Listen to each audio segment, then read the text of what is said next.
कमलमध्ये रायिकं निर्विकल्पं हृदय कमलमध्ये राजिकं निर्विकल्पं सदसदखिल भेदातीतमेकस्वरूपम् प्रकृति विकृति शून्यं नित्यमानन्दमूर्तिम् प्रकृति विकृति शून्यं नित्यमानन्दमूर्तिम् विमल परमहंसं विमल परमहंसं रामकृष्णं भजामि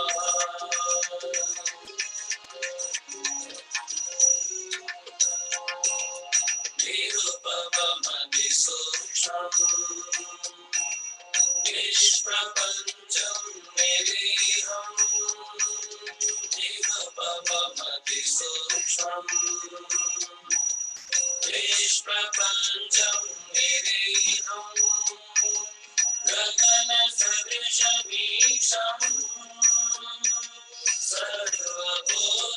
सर्वभूतादिवासम् त्रिगुणरहितसचित् ब्रह्मरूपं वरेण्यं त्रिगुणरहितसचित्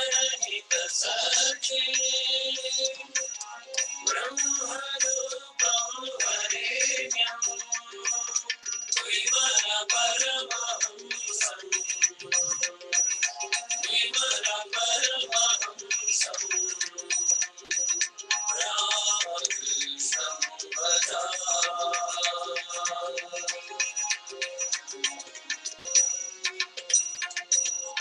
वितरितु मम तीर्णम् ज्ञानभक्ति प्रशान्ति वितरितु मम तीर्णम् ज्ञानभक्ति प्रशान्ति प्रणयगणितचित्तम् जीवदुःखासहिष्णुम् हृदसहज समाधिं चिन्मयं कोमलाङ्गं हृदसहज समाधिं चिन्मयं कोमलाङ्गं विमल परमहंसं विमल परमहंसं रामकृष्णं भजामि रामकृष्णं भजामि रामकृष्णं भजामि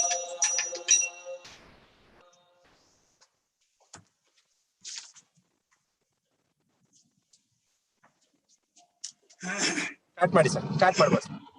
ಓಂ ಸ್ಥಾಪಕಾಯ ಚ ಧರ್ಮಸ್ಯ ಸರ್ವಧರ್ಮಸ್ವರೂಪಿಣೇ ಅವತಾರ ವರಿಷ್ಠಾಯ ರಾಮಕೃಷ್ಣಾಯ ತೇ ನಮಃ. ವಸುದೇವ ಸುತಂ ದೇವಂ ಕಂಸಚಾಣೂರಮರ್ದನಂ ದೇವಕೀ ಪರಮಾನಂದಂ ಕೃಷ್ಣಂ Vande ಜಗದ್ಗುರುಂ.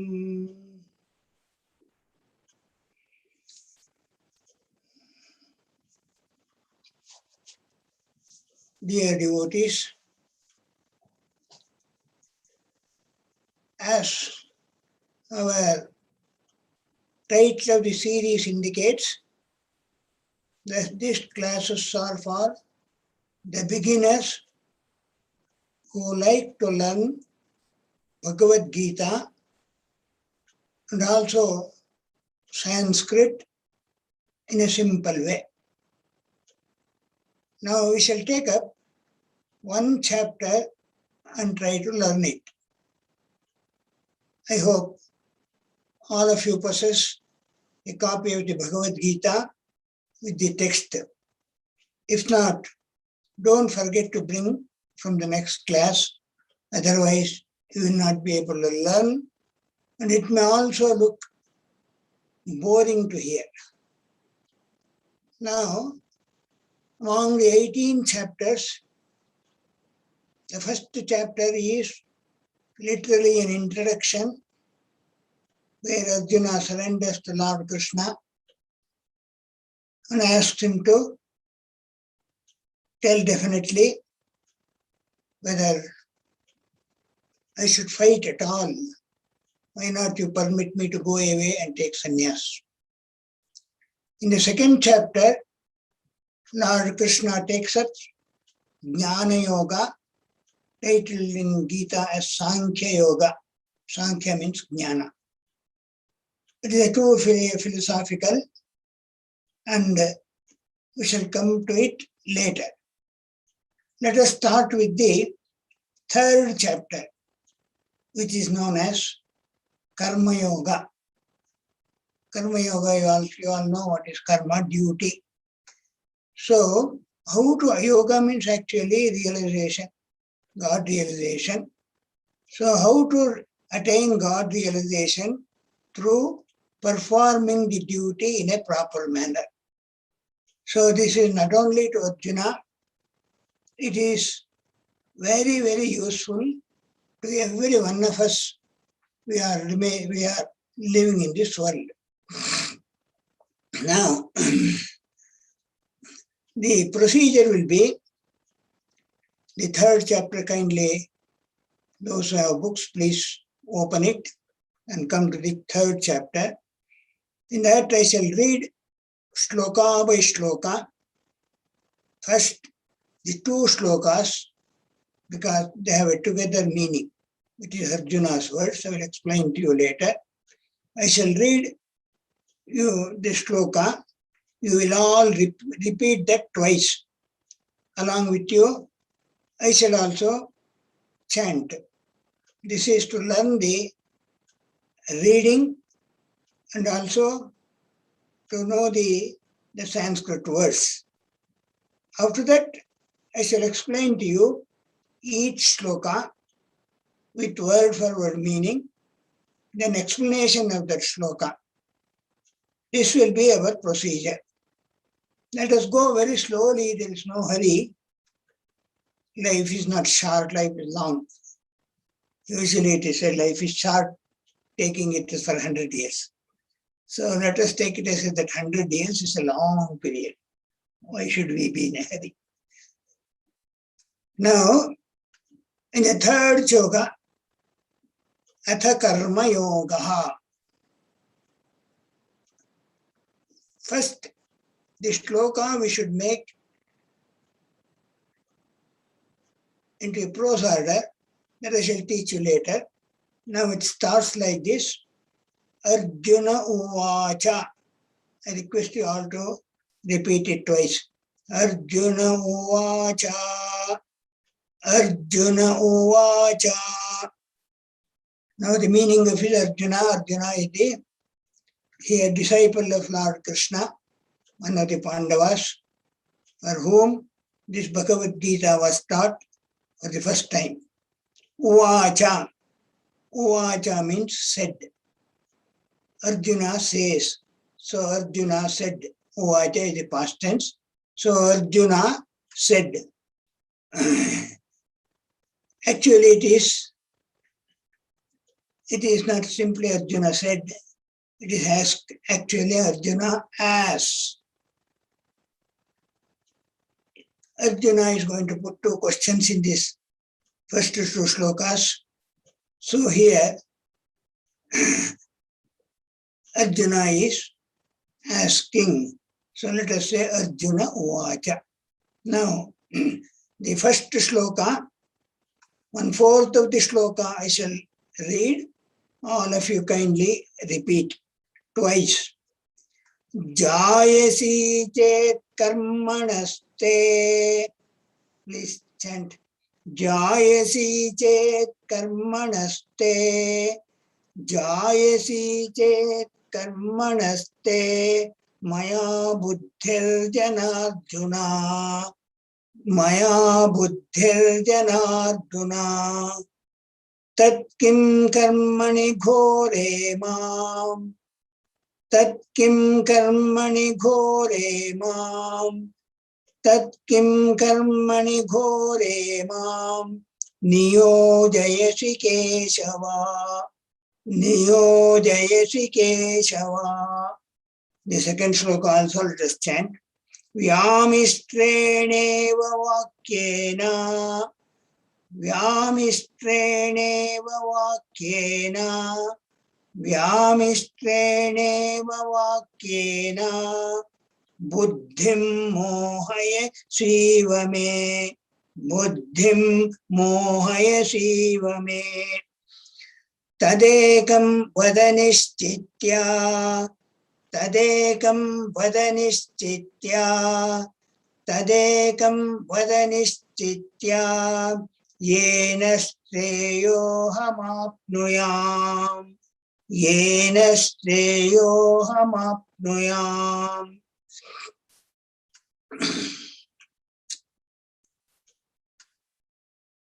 Arjuna's work is not like our work. Our work is very easy. We have a routine or some unexpected work comes. But here, Arjuna's work is a, he has to engage in a work. What work? It's a battlefield. It will not be there every day. And also it is a life and death question for Arjuna. Either he has to kill all his enemies or he has to get killed. Now, first let us see the meaning of these shlokas.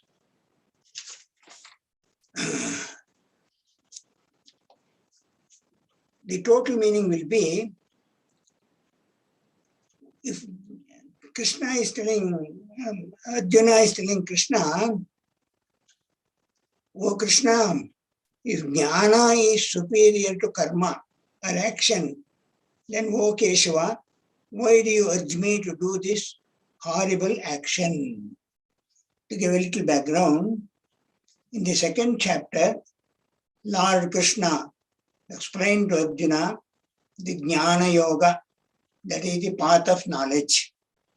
To the path of knowledge, there is more of discrimination between the real and the unreal, and to hold on to the real. But now, Arjuna has to fight. So Krishna is teaching him first Karma Yoga. By the Karma Yoga only, you can reach to Jnana Yoga also. This karma is the battle for Arjuna. Now Arjuna wanted this jnana. He wanted to go away to the Himalayas or to the deep forest and engage himself in deep meditation, wherein he need not have to fight at all. So he wanted to run away from the battlefield, but Krishna wants him to fight. So now, the third chapter, in the second chapter itself, in the first chapter also and in the second chapter, Krishna told Arjuna that running away to the forest is not the solution, you have to fight. And then he explained about the Atman through Jnana Yoga. Now Arjuna gets confused. So here he is telling, Jayasi chet karmanaha mata buddhir janardana tat kim karmani ghore mam niyojesi Keshava. He says, oh Krishna, if jnana is superior to karma or action, then oh Keshava, why do you urge me to do this horrible action? It's not a simple action. What all we do is a simple action. Every day we go to office, we work there, all our goal is to earn money. But here, to conquer the kingdom, the highest money you can say, to get that, he has to fight. And to fight with whom? great warriors like Bhishma, Drona, and all those people. So Arjuna is frightened to fight with his Guru, whoever he may be. Guru is always greater than the disciple, more strength. And Drona will, with no difficulty, he will kill Arjuna. So the fear has entered in Arjuna's mind. Similarly, Bhishma, Arjuna knew Bhishma. Also, he knew that Bhishma's father has given him a boon, which says, you will never die unless you want to die. Nobody will be able to kill you. That is the boon he has given. Arjuna is aware of that. And just in front of him, Bhishma, Drona, both of them are standing. So Arjuna felt, how can I kill them? Is it ever possible to kill them? Like that, the fear has entered his mind. Now he is telling with confusion. He says, he puts the blame on Krishna itself. He says, Vyamistreneva vakyena.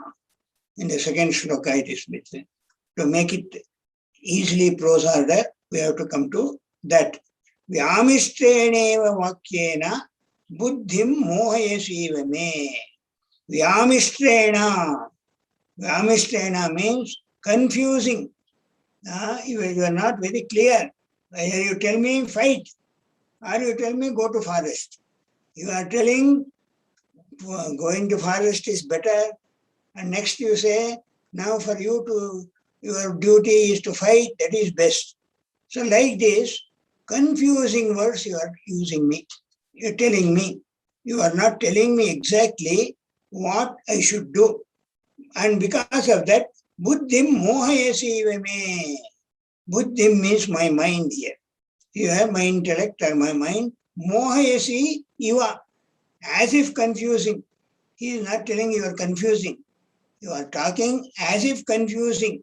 So now what he says, tell me, vada, tell, ekam vada, one thing you tell, that is nischitya vada, and definitely say. Now he is telling, ekam nischitya vada. That means, tell me one thing, definitely, yena shreyoham apnuyam. Yena aham shreyaha apnuyam. Yena, by which aham, myself, shreyaha, good, attain, I shall attain. Shreyaha apnuyam. Apnuyam means I shall attain. Tell me that which is. So, it will do me good. So now, we shall go to the simple explanation which will make these two shlokas more clear.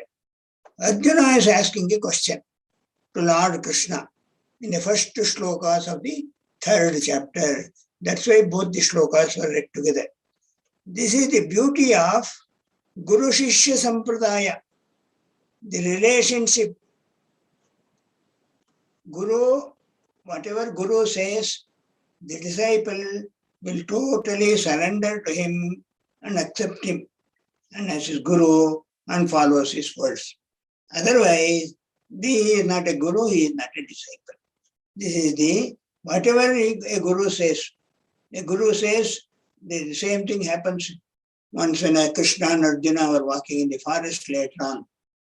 And Krishna tells to Arjuna, hey, look, on the tree, what a beautiful bird is sitting in a black color. Arjuna looks at it and says, yes, Lord Krishna, it is a beautiful black bird. Then Krishna tells again, hey, see properly, it is not black, it is blue bird. Then he sees Arjuna again and he says, yes, it is blue bird. Krishna goes on telling 2-3 colors. For everything, Arjuna says, yes, that is correct, sir. Then Krishna questions, what a fool you are. You are seeing with your eyes and you don't understand which color it is. Then that is why Arjuna says, oh Lord, oh Krishna, whatever you say, it must be that color. Because you are my Guru. A Guru will not tell a lie. I have absolute faith in you than that bird. So that must be the surrender.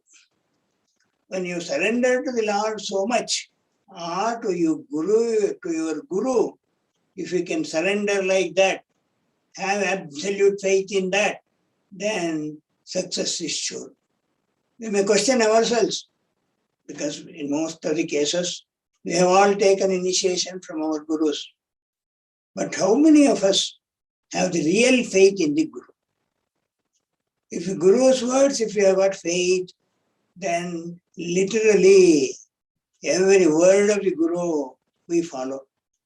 Now just remember for yourself, most of you are all initiated by the Ramakrishna Mission or some other gurus.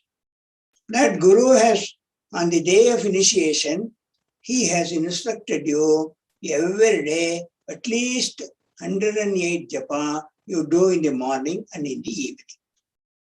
Now let us put that question to ourselves. How many of us we are doing?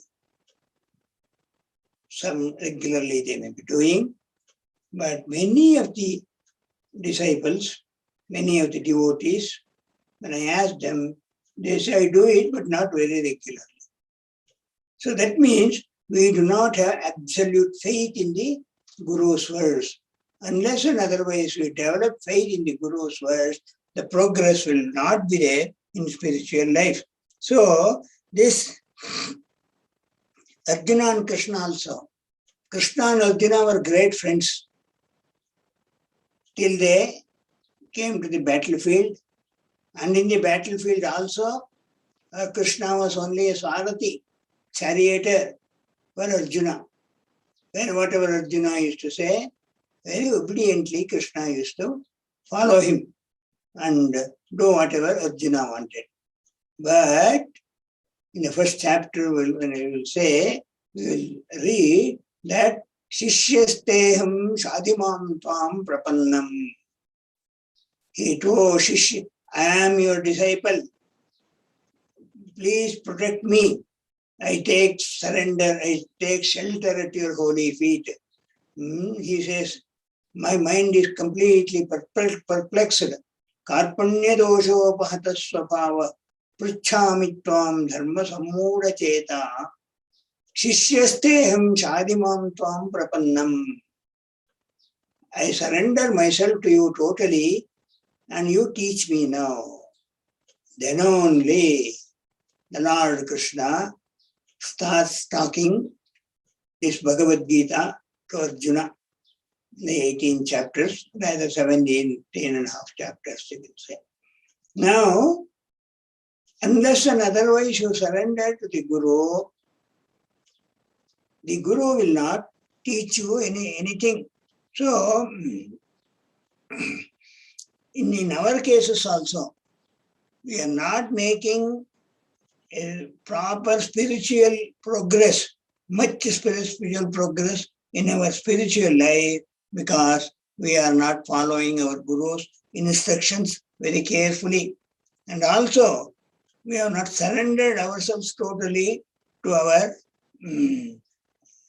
Gurus. Here Arjuna surrenders and asks Krishna genuine doubts. Sometimes the Guru asks, if you have got any doubt, you ask. Till then, we have not thought over it. At that time, we are thinking, what shall I ask? But here it is not like that. And voluntarily from Arjuna's mind, doubts are arising. So he surrenders and asks Krishna genuine doubts. And Lord Krishna gives crystal clear answers for those things. This is the speciality of our religion. Guru also, even though he is God himself here in this case, he becomes so humble. And he teaches Arjuna in the 18 chapters. Not only Arjuna, anybody reading that Bhagavad Gita in a proper way should realize God. And he tells him, it is better for you to fight. You should fight. He tells Arjuna. But he does not insist on that.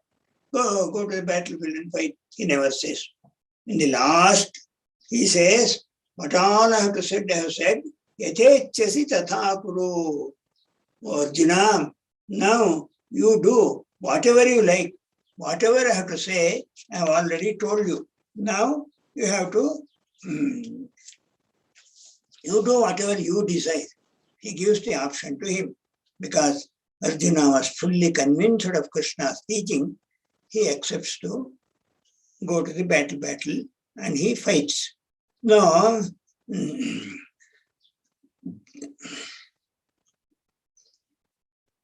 Arjuna also, why Krishna did, somebody puts the question, very interesting question, why did Krishna did not allow Arjuna to go and take sannyas? Is it not good to take sannyas instead of killing so many people, and that too his own relatives for the sake of kingdom? He should have allowed him. Rather, he himself would have instructed him. He would have already has become a guru. So given him the path of mukti, path of jnana. This question many people have asked. Then there would have been ahimsa, there would have been non-violence, and so many people would not have died. Krishna, if he had minded. So they ask, now, if you see why did Krishna did not allow? Answer is very simple. Arjuna, all these years, till he came to battlefield, never had any desire, even in the smallest scale, to become a sannyasin and do tapasya. If you read the life of Arjuna, you will find once he goes to forest in the midst of this one of when they were in forest, he wants to go to Himalayas. He goes to Himalayas and does a great tapasya on Lord Shiva. Shiva also appears to him in person. Shiva is always very compassionate towards his devotees. Very easily one can please Lord Shiva. So Arjuna did tapasya and Shiva appeared to him. And then at that time, what did Arjuna ask from Shiva? Did he ask, oh Lord, take me to your holy feet, give me knowledge, let me realize the God? Any such ideas came into the mind of Arjuna? Arjuna asks him, oh Lord, now give me Pashupatastra, by which it will be useful when I have to fight with the Kauravas. In a battlefield, I want to have Pashupatastra, he says. Shiva just smiles and grants him. So Arjuna, satisfied with Pashupatastra, that too when he has seen God in person, even then he did not ask for it. Suppose, for example, in front of you, think that God appears. God appears. That we never think God will come one day into our life. That is a pity. We should have faith. God will definitely show himself to us. So God appears, you think. Do you think that you will ask, oh Lord, enough of this world, take me away, give me liberation, let me live with you in the Shivaloka? Does such thought comes to our mind? No. The moment we see the Lord, we forget everything, number one. Secondly, if at all we ask, let my parents live long, let my children live long, let me have more wealth. There are so many worldly desires are fulfilled. Our whole mind is filled up with that desires. One of those desires only we will be able to ask. Because the renunciation has not grown in our hearts. That's not our mistake. It's all we have to exhaust our karma. All the karmas are there in our heart. However, so Arjuna never asked for sannyasa or liberation, even when the Lord himself, Shiva himself came in front of him. And also see the beauty. Now he is telling, let me go away to the forest, let me not fight, let me not kill my relatives. All those things, he told Krishna. Krishna was just smiling and listening to him till the end of the first chapter. So now, Also, you see in Arjuna's life, all that battle is over, Pandavas won, Pandavas had the kingdom. Then, if any day, the thought of going to taking sannyas, does it arise in Arjuna's mind? Never we read it in the Mahabharata. Arjuna enjoyed, Arjuna had the family life, had the kingdom, he lived until the end. There he never thought of sannyas or liberation. So that shows whatever now which has come to him, let me take sannyas. It is only a momentary, it is only a sannyasa, or what as Sri Ramakrishna says, it is a smashana sannyasa. Smashana sannyasa means when some of our relatives or very dear ones die, and we also go to the graveyard, smashana, to burn the body of that person. At that time, a thought comes in our mind, oh, what is this? What is this life? After all, a handful of ashes in the end. That comes to our mind. A little vairagya comes at that time. What is the use of earning so much money? What all he did? Now, was he able to carry anything with him? Like that we start thinking. Similarly, Sri Ramakrishna tells a beautiful story. There was a man who had a big family, wife and children. He was unable to maintain them because he had not much money. Then he just told his wife, no, I'm going away to Banaras and take sannyas and realize God. And he went away without waiting for the counsel of his wife and children. Went away, Banaras. They did not know where is he, what is he doing. Still somehow they managed their own lives. Suddenly, after 1 month, a letter came.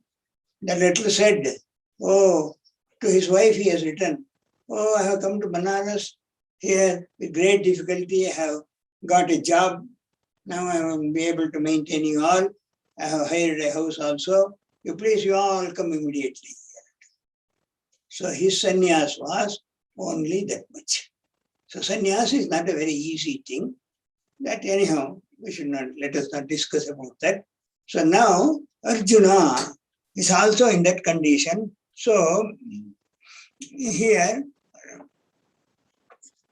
he is putting the question, if karma yoga is greater than you according to you, then why are you forcing me to do this karma, this jnana yoga is greater than karma yoga, then why are you forcing me to do this terrible battle? So he says, so in the Jayase che karmanaste mata buddhim janardana tat kim karmani ghore mam niyojayasi Keshava. It's a very interesting, we should remember, in the Bhagavad Gita, number of Krishna's words will come, Krishna's names will come. Sometimes he calls him Keshava, sometimes he calls him Bhagavan, sometimes so many, as and when it comes, I shall make you understand. In this shloka, in the first shloka, the last word is Keshava. Keshava means, oh Lord Krishna. What is the meaning of this word Keshava? Because every word in Sanskrit has got meanings. Kesha. Kesha means long black hair. Krishna had a long black hairs on his head. And in that, his small beautiful face, which always used to shine. So here, in the midst of long black hair, his face always looks very beautiful. And for your information, in the olden days, if you come to the age of this Mahabharata and all, there you will find every gentleman, every man, like woman, they also had long hairs, but not so long as just like ladies, but they used to fly back.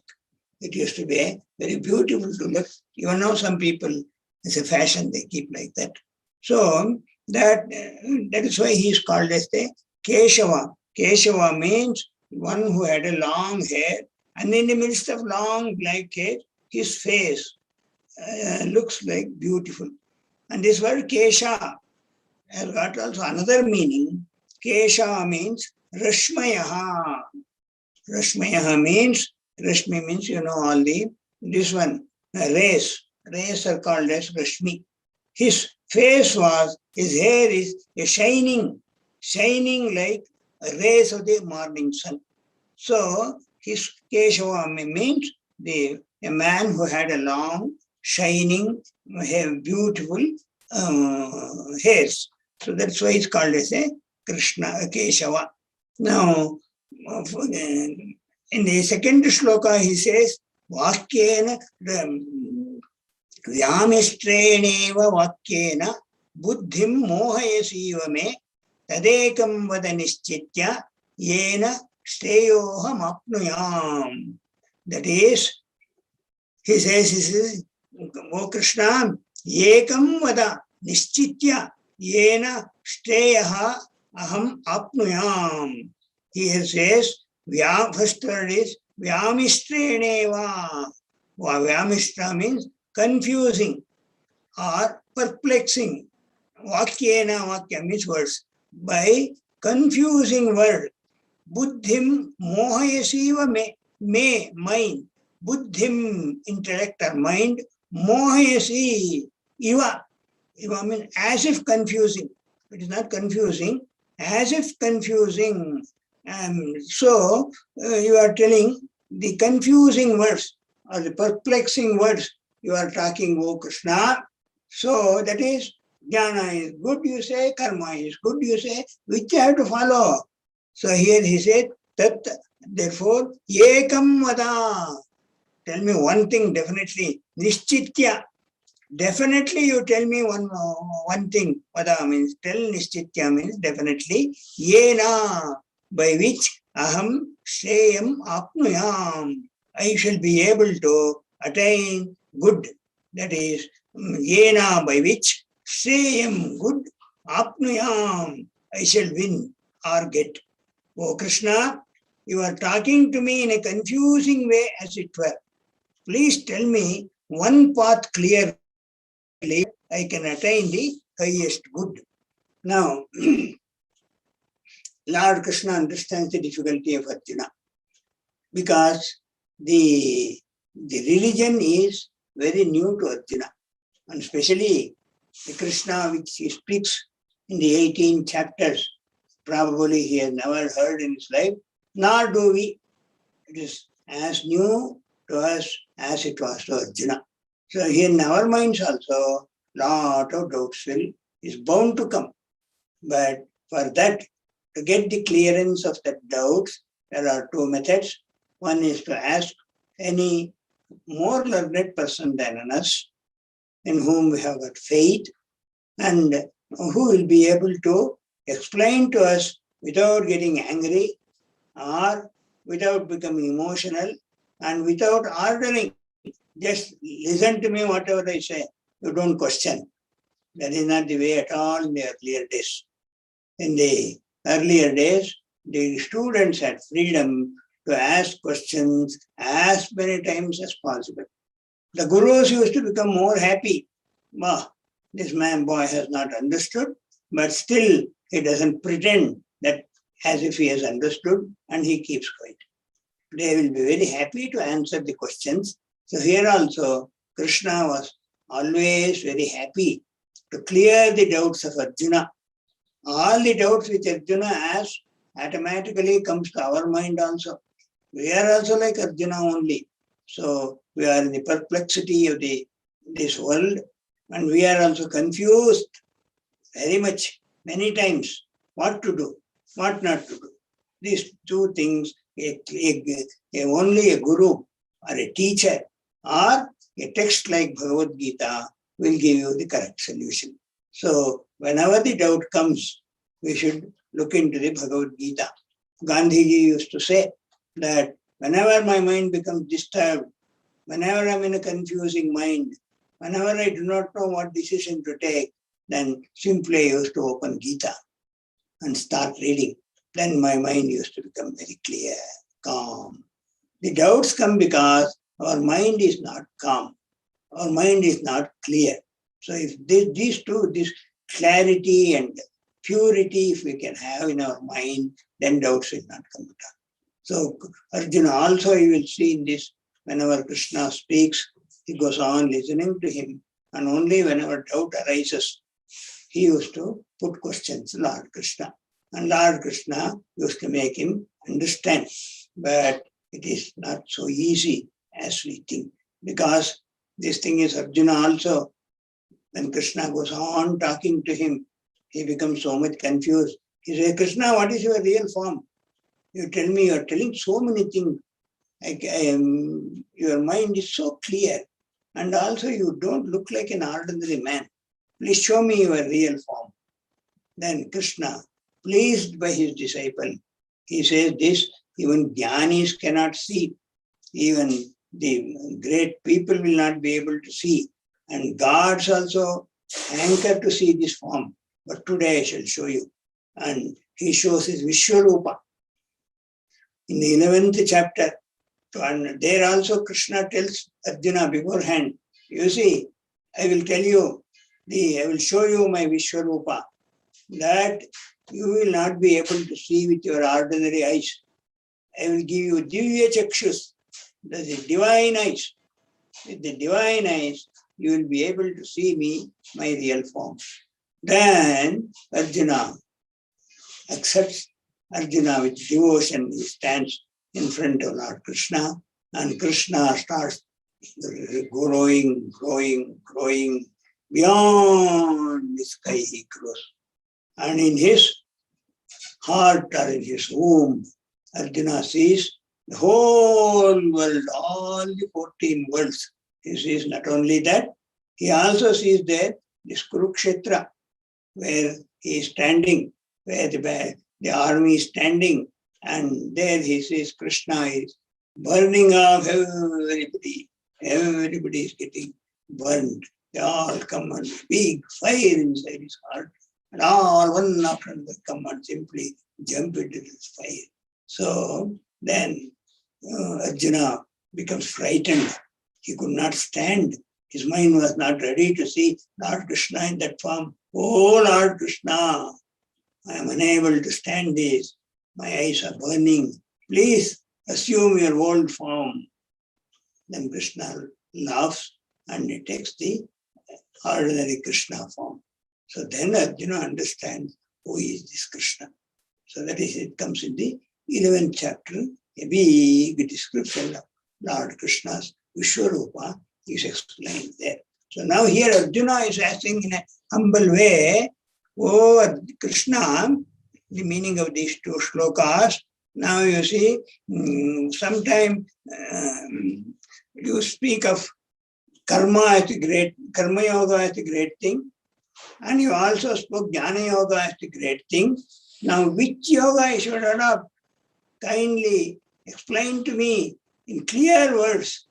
You tell me this. So then I can say, if you say jnana, I can be able to adopt jnana. If you say karma, I shall be able to adopt karma. So which one is the correct? Actually, both are correct. Jnana yoga is correct, karma yoga is correct, but the aspirants are different. To me, it may be karma yoga may be suitable. To another person, jnana yoga may be suitable. So there is no question of which is great. There is no question of great or small. Here only Arjuna should ask, which yoga is suitable to me? He did not ask like that. He asked, which yoga is superior? Is jnana yoga or karma yoga? Krishna will slowly, because just like a father teaching to a child, Krishna, step by step, he leads Arjuna. So first he has spoken of jnana. Now, in this chapter, he will speak of karma. So the first two shlokas, Arjuna spoke. That's why it is called as Arjuna Vacha. So after these two shlokas will come Sri Bhagavan Vacha. See, there is no Krishna because the whole Bhagavad Gita is a yoga and it cannot be taught by an ordinary person. And as a personality, Krishna as a personality, as a human being, he did not teach it. The beauty is, after the war and after the kingdom came to Pandavas and all, one day, Arjuna and Krishna, they were walking in the forest in the evening. They were taking a stroll. At that time, Arjuna puts a question. Bhagavan, you taught me that wonderful Bhagavad Gita. In that 18 chapters, so many yogas and so many realizations and your real form, so many things you taught. Because first of all, I was in a little confused mind. Secondly, my mind actually is in fighting. So it got engaged in fighting. So what happened? I do not remember what all you taught. But this much I know. It was a very wonderful teaching. So can you tell me the gist of what you taught? Now I have forgotten all those things. So you please tell me. Krishna laughs and says, I have also forgotten. What I taught you, I don't remember. Because I was in a yogic state and I talked to you all those things. That was not in this ordinary Krishna form I taught you. When I started teaching you, I was in a yogic state. So in yogic state, I taught you all those wonderful things. However, I will tell you the gist. And Krishna tells in a few words the gist of the Bhagavad Gita. This comes in Mahabharata. So this, what Krishna is talking here, we should not think a personality. A Krishna as a personality, he is not teaching. In this yogic mood, in the yoga state, what all he is seeing in front of him, he is explaining to Arjuna that wishes. So it is a very, very important and interesting thing. So now, today I have known that first, the third chapter is a Karma Yoga, that is attaining God through activity or one's own duty. By performing one's own duty properly, one can realize God. It will be the subject matter of the third chapter. And in this, it starts with Arjuna's question. Arjuna asked Lord Krishna, "Oh Lord, you have spoken so far of two things. One is the Jnana Yoga, another is the karma or doing the duty." In a certain shlokas in second chapter is mentioned. So, which is better? I am confused in my mind whether to fight or to go to the forest. So kindly clarify me. In these two shlokas, he puts this question to Lord Krishna. Third shloka onwards, Lord Krishna explains the Karma Yoga. We shall see in the next week. Om Shanti Shanti Shanti Hari Om Tat Sat Shri Krishna Arpanamastu. If possible, try to memorize these first two shlokas. It will do a lot of good, even if you memorize one chapter. Pranam Swamiji. ಅದೇ ಸಮಯದಲ್ಲಿ ಮನು ಇವರದ್ದು ಕೂಡ ಕೊಟ್ಟಿದ್ದಾರೆ.